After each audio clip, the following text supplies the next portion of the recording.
Bonjour, bonsoir. Je vous salue tous et toutes. Et justement, en prélude, je vous dis que les bénédictions soient pour cette nouvelle année 2020 qui pointe déjà à l'horizon. Que cette année vous apporte l'éveil spirituel, la compréhension de votre mission sur cette terre, dans cette incarnation, que cette année 2020 vous apporte également le bonheur, la santé, le bien-être total.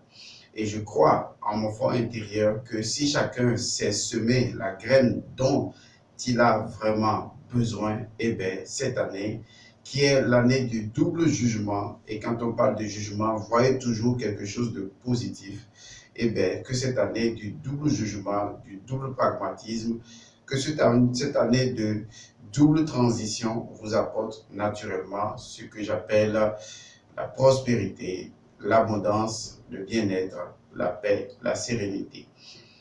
Alors, je vous remercie de suivre cette vidéo. Cette vidéo est intitulée, comme vous l'avez vu sous-titrée d'ailleurs, est intitulée Le secret sur l'inceste et les relations incestueuses. Alors, vous savez très bien que depuis que nous animons cette chaîne-là, nous faisons un travail différent de beaucoup d'autres personnes. C'est normal, chacun fait un travail selon ce qui convient à sa compréhension ou à son approche ou à sa méthodologie métaphysique. Alors, en ce qui nous concerne, il faut que vous compreniez très bien, nous fonctionnons métaphysiquement. Ça, c'est le premier élément. Fonctionner métaphysiquement veut dire tout simplement remonter toujours, disons, à la cause ou au principe premier d'une chose. C'est la raison pour laquelle dans plusieurs de mes vidéos, j'ai toujours dit que lorsque vous voyez un fait ou un événement, eh bien, cet événement procède d'une loi et la loi est générée donc par un principe. Et donc, il ne s'agira pas de faire des théories inutiles ou des laïus, des discours sur, disons, une situation, pourquoi elle arrive, et percevoir cela du point de vue moral, puisque chaque civilisation a sa morale selon son époque, et toutes les époques n'ont pas toujours les mêmes morales ou la même morale, ça change. La seule chose qui ne change pas, c'est l'éthique. Et il est fort dommage de confondre l'éthique et la morale. Alors, donc, étant donné que chaque civilisation vient avec sa morale, nous ne nous inscrivons pas dans les concepts du bien et du mal, qui d'ailleurs correspondent, n'est-ce pas, aux notions de morale et qui changent selon le temps. Nous restons dans le juste milieu. Nous cherchons à comprendre la raison pour laquelle ou le principe qui a autorisé un tel fait. Et donc, c'est notre démarche. Et que les gens ne disent pas, nous sommes sur X, nous sommes sur Y, nous validons tel propos, nous sommes d'accord avec ceci. Il faut comprendre que le métaphysicien n'est ni pour ni contre. Et il sait que dans l'univers, il n'y a pas d'interdit et qu'il est interdit d'interdire. Les seuls interdits que vous avez, ce sont les interdits des choses que vous pouvez pour le moment accepter. Et à un moment donné, s'il y a des choses que vous pouvez accepter plus que ce que vous aviez pu accepter de par le passé, eh bien, vous avez franchi une barre. Et les choses qui étaient interdites pour vous ne le seront plus. Donc, que les gens ne pensent pas que des interdits sont absolus et par conséquent, on ne peut pas les lever. Parce qu'il y a des choses spirituellement interdites pour vous qui ne le sont pas forcément pour moi, qui ne le sont pas forcément pour d'autres contrées, d'autres civilisations ou d'autres milieux. Il faut apprendre à relativiser les choses en sachant qu'il n'y a réellement pas d'interdits et que les interdits ont une histoire, les interdits ont un environnement précis, les interdits sont liés à du culturel précis et même à du culturel dans des missions ou dans des domaines bien précis, tout simplement parce que les peuples ont leur histoire et donc leur égrégore, les peuples ont leur évolution, leur race, les peuples ont leur contrat avec certaines forces spirituelles de la nature de par leurs ancêtres et il arrive que des choses puissent être considérées par certains peuples comme étant des interdits et que cela ne soit pas le cas pour d'autres peuples. Ce n'est pas les mêmes égrégores et mieux, Les égrégores même évoluent compte tenu des personnes qui vivent sur certaines contrées, qui font évoluer les choses, qui font évoluer certains esprits, parce que les esprits eux-mêmes doivent évoluer pour pouvoir libérer certains interdits et aller de l'avant. Donc, je fais un peu, disons, cette petite introduction pour vous permettre d'asseoir dans votre esprit, disons, une approche plus neutre des événements qui arrivent dans votre vie. Autrement, si vous êtes prisonnier des concepts du bien et du mal, et qu'aujourd'hui, ce que vous dites ou déclarez bien devient demain mal, et ce que vous déclarez mal devient demain bien, eh bien, vous serez complètement confus. Il faut que vous adoptiez la méthode métaphysique qui consiste à aller loin et à comprendre la raison d'être première de cette chose et à savoir que cette connaissance devient un pouvoir dont vous pouvez user selon la période, selon le temps, ou ne pas le faire du tout. Du moins, vous êtes libéré de l'interdit et vous avez la décision entre vos mains. Et donc, que certains propos ne vous choquent pas du tout, de toute façon, je suis responsable de mes propos, je suis responsable de ma connaissance. Vous arriverez, si ce n'est pas déjà le cas, à comprendre un certain nombre de choses dans l'univers et à ne pas rester dans un absolutisme béat, naïf, et à croire que c'est comme ça que, de façon universelle, les choses fonctionnent. Il faut donc avoir la notion d'adaptabilité et de souplesse intérieure pour intégrer la connaissance de toutes les civilisations et apprécier que les choses ne sont pas identiques partout. Et c'est cela la métaphysique. Seul le principe est unique à tout le monde, mais les choses peuvent varier. Par exemple, vous savez, naturellement, dans la Chine antique, lorsque vous portez du blanc, c'est un signe de deuil.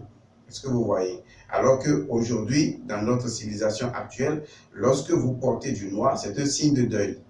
Alors, si vous allez par exemple en Chine, dans la Chine antique ou encore actuelle, et que vous portez par exemple au cours d'un deuil un vêtement complètement noir, les gens vous trouveraient bizarre parce que pour eux, porter du noir pour venir à un deuil, ce n'est pas normal. Il faut porter du blanc. C'est un signe que, effectivement, on fait entrer, disons, la personne dans l'ère de la pure lumière. Vous voyez, les personnes n'ont pas les mêmes conceptions. Il faut donc comprendre que, au-delà de ces formes de tenue blanche ou de tenue noire, ce qui est le plus important à comprendre, c'est qu'il y a un principe. Et c'est ce principe-là que nous, métaphysiciens, nous ressortons pour que vous voyez que, au-delà des formes, nous ne sommes connectés qu'à un seul et unique principe. Alors, je vais venir donc à notre sujet qui, selon moi, est très délicat et très important.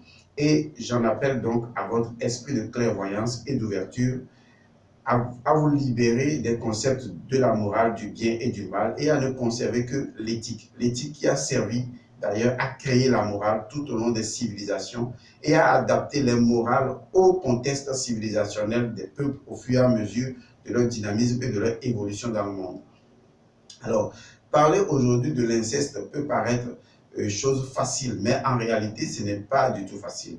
Je vais vous donner une petite histoire qui, à un moment donné, ne m'a pas été contée puisque la personne m'a touché. C'est une fille qui m'a appelé un jour. Elle vivait au Bénin ou elle vit encore au Bénin, ça fait déjà des années. Elle m'a contacté un jour parce qu'elle avait un vrai problème. Et ce problème était lié à son père. En fait, depuis que le papa les a mises au monde, elles sont, je crois, 3 filles, quelque chose du genre, il y a eu toujours un événement bizarre. Ce qui se passait ou ce qui s'était passé de façon bizarre, c'est que l'aînée de la famille, qui était donc la grande sœur, a pu se marier et à un moment donné, celle qui suivait donc n'a pas pu se marier et cette affaire a duré, disons, plusieurs années et boum, un jour, elle a pu naturellement se marier. Et ils ont remarqué que dans la famille, ça a toujours été le cas. En fait, c'était devenu un peu comme une situation normale. Mais comment est-ce que cela se résolvait? Bon, au départ, bon, la Benjamine ne savait rien. Et donc, voilà, son tour arrive et elle n'arrive donc pas à tenir un garçon. De toute façon, personne n'arrivait à rester. Et elle s'est rapprochée donc de son père pour dire, mais comment est-ce que mes grandes sœurs ont pu résoudre leurs problèmes? Bon, le papa lui a expliqué la situation, comme quoi, dans leur tradition, avant que, disons, une jeune fille ne puisse trouver un homme et puisse se marier, eh bien, le papa doit avoir une relation sexuelle avec elle. Et donc, tes sœurs, au départ, s'étaient opposées à la chose, mais finalement, elles ont dû céder et c'est ce qui a fait justement leur vie de couple ou leur bonheur aujourd'hui. Et donc, la jeune fille m'a posé la problématique et elle était horrifiée, naturellement. Et mieux, elle était allée même sur les réseaux sociaux à l'époque, à la radio, pour dénoncer la situation. Mais lorsque le papa a été approché à plusieurs reprises pour comprendre de quoi il s'agissait, le papa, lui, quand vous le voyez, il était resté serein, calme, totalement zen. Et il sourit, il dit tout simplement, tant que ma fille ne viendra pas, de toute façon, elle peut aller n'importe où, ça ne marchera pas. D'une manière ou d'une autre, elle reviendra. Et beaucoup de personnes ont été étonnées et même choquées de ces déclarations du monsieur. Et ça a beaucoup, disons, touché ce que chacun savait de ce qu'est ou de ce que chacun sait de la morale. C'est vrai, c'est assez choquant. Mais il fallait quand même se poser des questions et aller plus loin et se demander, mais qu'est-ce qui a pu amener une telle famille à adopter, disons, est-ce que je vais appeler un rite de passage ou de quoi il s'agit, ça n'a vraiment pas de nom. Et donc, lorsque la recherche a été faite, ce que nous avons découvert, franchement, a été, disons plutôt une découverte effroyante.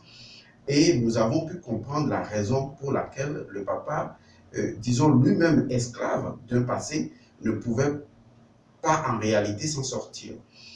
Et donc, nous avons expliqué à un moment donné à la jeune fille qu'il était possible de rencontrer son papa et de pouvoir faire un rituel, disons, symbolique, qui n'entraînait pas forcément des relations sexuelles, mais un rituel symbolique pour pouvoir, disons, résoudre la situation parce que la situation elle-même gardait le papa prisonnier, parce que le papa était prisonnier d'un passé dont il n'était pas l'auteur.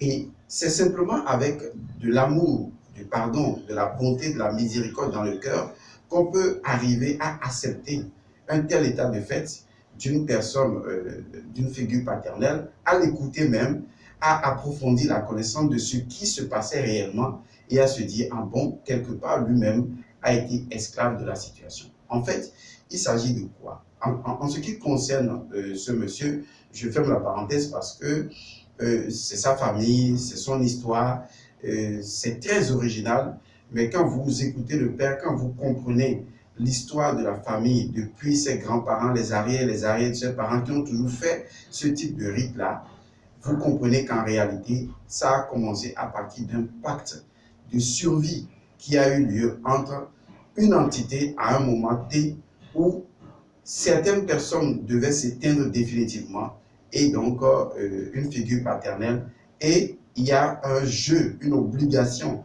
qui leur a été faite pour assurer la protection de la lignée. Une imposition initiatique ou une imposition spirituelle leur a été faite, et donc c'est ce qui a fait que depuis des temps de leurs ancêtres, ça a toujours été comme ça a été caché, toujours caché, si ce n'est pas qu'aujourd'hui avec la communication à volo, eh bien, nous n'en saurons rien. Peut-être que sous d'autres cieux, des choses de cet acabit se déroulent, et ce n'est pas forcément pour nous dans notre famille. Il y a d'autres choses dans nos familles à nous qui se déroulent, et ailleurs, nous ne connaissons pas vraiment l'histoire des gens. Il faut donc beaucoup de tolérance et beaucoup d'indulgence, sortir de ce comportement orgueilleux et d'arrogance et croire que ce que vous détenez comme règle morale est absolue et devrait s'imposer à tout le monde. Il est vrai que des choses peuvent nous choquer. C'est vrai, c'est toujours en rapport avec notre morale, mais il est temps de pouvoir ouvrir l'esprit si nous voulons vraiment comprendre les autres et les intégrer à notre propre ouverture d'esprit spirituel. Alors, venons-en donc à l'histoire de ce qui concerne l'inceste. Il faut savoir une chose. Au départ, l'inceste dans les grandes civilisations, dans les toutes premières civilisations, d'ailleurs vous allez vous demander dans certains villages comment les gens ont pu se multiplier, l'inceste au départ n'était pas une chose condamnée. Ce n'était même pas condamnable. Pourquoi? Parce que si vous suivez par exemple l'histoire de la Bible, de la femme de Lot, d'accord, de Lot et de ses enfants, certainement vous connaissez ces histoires-là, même si c'est une légende, même si c'est une métaphore, retenez que les légendes et les histoires mythologiques reposent un tant soit peu sur des faits concrets, des choses qui se passaient à une époque donnée. Vous voyez, par exemple, l'histoire d'Abraham qui devait sacrifier son fils, c'est une histoire qui est vraiment, ce n'est qu'une métaphore, ce n'est qu'une légende, mais qui repose sur des faits de pratiques anciennes. Comme par exemple, il fut un temps, les gens sacrifiaient des hommes, n'est-ce pas, à des divinités ou à un supposé Dieu. Et à un moment, ils ont dû passer, n'est-ce pas, du sacrifice humain au sacrifice des animaux. Donc, cet événement-là, qui non seulement symbolise des pratiques ancestrales, mais symbolise également un événement cosmologique, puisque nous entrions en ce moment dans l'ère du bélier. Donc, on comprend réellement que non seulement les choses se passaient physiquement, effectivement, il y avait des sacrifices humains, mais à un moment donné, ils sont passés au sacrifice des animaux, et cela également coïncidait avec l'entrée dans une nouvelle ère qui devait durer donc 2160 ans. Jusqu'à nos jours, les ères existent. On en parlera plus loin, beaucoup plus tard. Alors, lorsque vous prenez l'histoire de Lot et de ses enfants, c'est comme l'histoire dans le jardin d'Éden où on se demande finalement comment les gens ont pu se multiplier. Si on devait croire à une telle légende, en fait, Adam et Ève n'ont pas existé tel que vous le concevez en tant qu'humain. Mais si on devait suivre ne serait-ce que cette histoire-là, on va se demander que finalement, les gens ont eu des relations sexuelles entre eux-mêmes, de leur propre famille, et qu'à un moment donné, ils se sont multipliés. D'une manière ou d'une autre, l'histoire de Lot et de ses enfants montre que Lot a eu des relations sexuelles avec ses deux filles. Du moins, même s'il a été saoulé par ses filles et il a eu des relations sexuelles, même si c'est une légende qui montre qu'au premier temps, les gens n'avaient pas le choix. À un moment donné, ils le faisaient. Et donc, il n'y a pas, disons, débat là-dessus. Ce qui est important à savoir, c'est qu'à un moment donné de l'histoire, tous les peuples, pratiquement unanimement, sont arrivés à interdire l'inceste. Vous voyez, sont arrivés à dire, attention, l'inceste, jamais. Pourquoi? Je vais vous expliquer. C'est là que nous, métaphysiciens, nous intervenons, parce que nous ne buvons pas n'importe quoi, nous nous posons des questions, nous allons à la source et nous sommes en mesure de voir au-delà de la morale, qu'est-ce qui était à l'origine et comment est-ce qu'on peut expliquer le fait. Parce que quand on explique, on comprend. On ne peut pas juste nous dire c'est interdit et puis bon voilà, on faisait comme ça, nos ancêtres faisaient comme ça. C'est cette façon bête d'approcher la spiritualité que moi je n'accepte pas. De toute façon, il faut à un moment donné libérer votre esprit pour voyager dans les confins les plus irréguliers et les plus reculés pour pouvoir vous faire sortir les principes sources, les principes d'origine qui permettront d'ouvrir votre esprit. Alors, au commencement, donc, comme je le disais, dans beaucoup de civilisations, les gens ne savaient pas ce que c'était que l'inceste. C'était tout à fait normal que dans des familles données, les personnes avaient des relations sexuelles entre les membres de leur famille, entre le père et les enfants, entre la mère et ses enfants. De toute façon, c'est des choses qui ont eu cours dans plusieurs civilisations. Alors, à un moment donné, il y a eu certainement un problème. Et c'est ce problème qui a amené beaucoup de personnes à se dire, mais l'inceste, plus jamais. Et de façon aujourd'hui unanime, on est tous d'accord, l'inceste, non. Pourquoi? Parce que nous sommes après tout des êtres spirituels, c'est-à-dire nous sommes des humains, nous sommes des êtres spirituels immortels, des esprits, et nous prenons un corps. Notre expérience d'incarnation terrestre est une expérience d'évolution. Ce qui veut dire que nous utilisons une partie de nous pour faire cette expérience, et c'est cette partie que nous appelons l'âme. L'âme qui, à travers le sang, puisque le sang est l'alter ego de l'âme, l'âme, à travers le sang, va fournir de l'énergie de vitalité au corps et le corps va fonctionner. C'est pourquoi dans certaines civilisations, on considérait toujours l'âme comme étant le sang. Et les pactes de sang étaient considérés comme étant des pactes de destinée parce que le sang vous lie directement à votre destin et à votre âme. C'est votre âme qui opère quand votre sang opère. Et même si ce sang est transférable sur le principe des animaux, par analogie, c'est toujours votre sang qui est impliqué lorsqu'on fait des sacrifices d'animaux en votre nom. C'est toujours votre sang parce que le sang représente l'âme. Et donc, lorsque le sang représente l'âme, l'expérience de l'âme, c'est de faire, excusez le mot, l'expérience de la diversité. Ça veut dire que plus une âme fait l'expérience de la diversité, plus l'âme s'enrichit. Mais plus une âme fait l'expérience juste de l'unicité ou l'expérience, de la non-diversité, et bien cette âme finit par s'éteindre, par devenir indolente, par mourir dans sa propre dimension. Qu'est-ce que je veux dire par là? Vous savez, le renouvellement du sang à travers le mariage avec d'autres ethnies de notre égrégore, par exemple dans l'Afrique, ou même au-delà de notre égrégore, mais cette fois-ci, il faut faire des rituels quand on veut passer d'un égrégore à un autre égrégore. Par exemple, je veux épouser une Française, elle appartient à un autre égrégore, il faut que je fasse un rituel de reliaison entre l'égrégore là-bas et mon égrégore pour que justement nous puissions nous marier. Bon, ça, on en parlera. De toute façon, si on prend simplement l'égrégore africaine, on se rend compte que lorsque vous voulez vous marier, et naturellement, il y a des cérémonies qui se font. Or, ces cérémonies sont également spirituelles. Parce que, en réalité, lorsque vous vous unissez à un homme ou à une femme, il y a cet échange dans les relations sexuelles, bien sûr, il y a cet échange de sang que vous faites. C'est-à-dire que le fait d'unir vos deux âmes devrait être une expérience de diversité, une expérience de multiplicité et donc une expérience de dynamisme. Imaginez qu'aujourd'hui, une âme s'incarne dans une famille X. Et dans cette famille X, cette âme est obligée de faire encore des mariages ou de s'unir intimement avec les membres de la même famille. Alors que ces mêmes personnes possèdent ce que je pourrais appeler, disons, même égrégore sanguin, c'est-à-dire leur sang est suffisamment proche, puisque le sang est issu peut-être du même paternel, et à un moment donné, les mêmes personnes dans la même famille sont obligées de se marier et de vivre ensemble et d'avoir des enfants ensemble. C'est excessivement dangereux.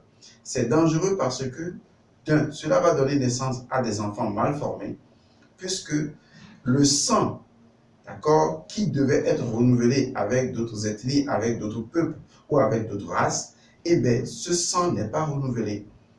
Ce sang n'acquiert plus d'autres expériences et donc ce sang sera tout simplement un sang stagnant, un sang corrompu. Et ce qui va se passer dans la famille, c'est que la plupart des enfants qui vont naître de ces familles-là, ces enfants n'auront pas une durée de vie longue. Ces enfants vont vite mourir. Certaines civilisations moyenâgeuses, même au temps français, avaient essayé de marier des cousins et des cousines. Mais à un moment donné, ça ne marchait plus parce que le lien du sang tellement rapproché faisait que les âmes qui étaient incarnées, qui devaient utiliser le sang comme étant l'héritage de leurs nouvelles expériences multiples, eh bien, ces âmes-là, qui revenaient dans la même famille et donc dans le même sang, n'avaient plus réellement des expériences nouvelles à faire. Et donc, le sang qui devait être le vecteur, d'accord, de nouvelles expériences, et donc ce sang devait être un sang chaque fois nouveau pour permettre à l'âme de faire des expériences nouvelles, eh bien, ce sang pouvait devenir un piège et empêcher l'âme de faire des expériences véritablement enrichissantes. Donc, quand les initiés ont constaté que l'âme qui quitte une dimension, qui vient dans une famille, possède déjà les caractères sanguins de cette famille. Et donc, moi, je suis né dans une famille, je possède déjà le sang de cette famille et donc l'expérience de cette famille et je suis déjà dans le karma de cette famille. Je ne peux pas me marier avec une sœur à moi de la même famille parce qu'en réalité, si nous nous unissons et que nous échangeons notre sang et que nous produisons d'enfants, cet enfant, nous ne lui apportons rien du tout. Nous ne lui apportons rien, nous réduisons sa durée de vie et nous déclenchons la possibilité de maladies du sang et des maladies inexpliquées dans la famille. Tout simplement parce que le sang n'est plus renouvelé au contact d'autres sangs qui ont fait d'autres expériences afin que l'âme puisse diversifier, n'est-ce pas, son karma, son expérience. L'âme risque de devenir indolente, l'âme risque de devenir souillée, l'âme risque de devenir impure. Et quand les initiés avaient commencé à constater la présence de certaines maladies inexpliquées et que l'oracle a commencé à leur expliquer que les âmes qui venaient ne venaient que répéter des mêmes schémas, puisque le sang que ces âmes utilisaient n'était plus du sang renouvelé, mais plutôt du sang corrompu par le fait que c'est les mêmes expériences qui se répétaient. Cela réduisait l'expérience de vie humaine, cela déclenchait des maladies, cela déclenchait des problèmes avec des entités. Et bien, à un moment donné, ayant fait l'expérience, c'est ça ce qu'il faut que vous sachiez. Ce n'est pas que ces ancêtres n'avaient pas fait l'expérience, c'est qu'ils avaient fait l'expérience jusqu'à un certain niveau. Et quand ils ont poussé l'expérience à un certain niveau, ils ont réalisé que ça devenait excessivement dangereux, qu'on ne pouvait plus continuer cette expérience. Et c'est à partir de là qu'ils ont dit interdiction absolue. Pourquoi? Parce que si vous le faites, ce n'est pas que vous serez maudit, c'est qu'en réalité, vous mettez en mouvement un processus qui n'est pas rentable pour l'âme. Vous mettez en place un processus qui n'est pas rentable pour l'évolution du sang de cette famille. Vous mettez en place un processus d'involution, un processus de dégradation des énergies de votre propre égrégore familial. Et c'est la raison pour laquelle, à un moment donné, ils se sont dit, non, arrêtez ça. Plus personne ne peut épouser cousine, ne peut épouser sœur, ne peut épouser. Sinon, au départ, eux-mêmes, ils n'en savaient rien. Et à un moment donné, quand ils ont vu les conséquences et que l'oracle leur a dit, mais attention, ça ne peut pas continuer, arrêtez ça, eh bien, ils ont arrêté. Et vous allez voir que pratiquement, même si c'est pas totalement à 100%, pratiquement toutes les civilisations qui n'étaient même pas en contact les unes avec les autres, et c'est ça le fait bizarre, toutes les civilisations, à un moment donné, ont dit, stop, arrêtez ça, on ne peut pas faire ça. Parce que c'était devenu si évident, les malformations, les maladies inexpliquées et les problèmes qui surgissaient, qui survenaient à tout moment. Et surtout, le fait que ces personnes-là ou ces enfants-là n'avaient pratiquement jamais de durée de vie longue. Parce que le sang dont ces enfants étaient porteurs n'était pas de sang suffisamment vitalisé. C'était du sang qui, en fait, avait été déjà trop utilisé. Il fallait que ce sang soit en contact avec d'autres sangs, avec d'autres expériences, avec d'autres nouveautés. Vous savez, le sang est un héritage. C'est l'héritage de chaque famille. Et le fait de se marier avec des gens d'autres familles, c'est une façon d'intégrer non seulement les entités du sang de cette famille-là, mais d'intégrer également la possibilité de renouvellement d'expérience de l'âme, afin que l'âme puisse faire de multiples expériences. Et donc, les entités du sang d'une famille, si elles ne se renouvellent pas au contact d'autres entités, puisque notre sang contient des peuples entiers. Quand je dis des peuples entiers, ce sont des peuples des 4 régions, c'est-à-dire la terre, l'eau, l'air et le feu. Toutes ces entités-là sont dans le sang sous forme akasha. Et donc, ces entités akashiques dans le sang ont besoin de se renouveler au contact d'autres entités akashiques, d'autres sangs. Si ce n'est pas le cas et que cela se fait uniquement dans votre famille, dans votre cercle familial, eh bien, ça va devenir, entre griffes, ce n'est pas une condamnation, une malédiction, tout simplement parce que ces entités de ce sang-là, ces entités akashiques de votre sang, de votre égrégore, en quelque sorte, vont devenir indolentes, vont devenir malfaisantes, vont devenir stagnantes, vont devenir corrompues et vont commencer à détruire, n'est-ce pas, tout ce que vous allez mettre en place. Raison pour laquelle le mariage est non seulement un rite très important, c'est également un rite qui permet d'unir 200, en fait, d'unir tout simplement des royaumes d'entités et de permettre à ces entités-là, entre elles, de se marier également. Parce que ce n'est pas vous seulement qui vous mariez, c'est ce que vous voyez. C'est pourquoi j'ai écrit mon livre, l'opuscule du mariage spirituel, pour expliquer que le mariage entre deux hommes, ce n'est pas simplement le mariage entre deux hommes, je dis hommes, deux hommes, hommes et femmes bien sûr, puisqu'on est H, grand H. Donc le mariage entre l'homme et la femme, ce n'est pas simplement de ça qu'il s'agit, il s'agit également de marier des forces, des entités, des esprits, des akashas qui sont dans le sang, des esprits qui nous habitent, de les marier entre eux. Et quand vous vous mariez, ces esprits également se marient entre eux pour pouvoir renouveler par d'autres formes de descendance dans votre sang et dans votre région éthérique, renouveler vos énergies afin que vous puissiez faire de nouvelles expériences. Il serait naïf de croire que vous êtes un individu. Et ça, c'est très naïf de croire. C'est vrai, nous sommes individus. Nous sommes personnalités, mais nous sommes également multiples. Nous possédons en nous tout un univers où circulent des entités, des esprits, et qui possèdent leur région, leur maison, leur habitation, leurs activités à l'intérieur de nous. Tout comme nous-mêmes, nous sommes des micro-organismes vus du point de vue du macrocosme. Si vous voyez aujourd'hui l'univers tout entier, nous serions comme des microbes. Vous voyez, l'univers nous verrait comme des microbes. On serait des êtres totalement insignifiants et il faudrait nous chercher avec une loupe ou avec des instruments scientifiques. De la même manière, il existe en nous des êtres vivants, des entités vivantes qui font ce que nous faisons, qui se marient quand on se marie, qui vivent quand on vit. Et le mariage est une pratique initiatique qui permet à ces deux entités-là, ou au royaume des entités qui nous habitent, de se marier également entre eux et de vivre ensemble, de renouveler notre sang, de renouveler notre énergie et de nous faire évoluer dans la durée. Donc voilà ce qui a amené l'interdit sur, disons, les relations incestueuses et sur l'inceste. Vous comprenez maintenant pourquoi. Au moins vous savez. Et quand vous savez alors que vous avez la connaissance qui vous permet d'agir pour votre propre bien-être. Voilà, je vous remercie d'avoir suivi cette vidéo. Je vous propose encore en début d'année une autre vidéo choc que nous allons faire.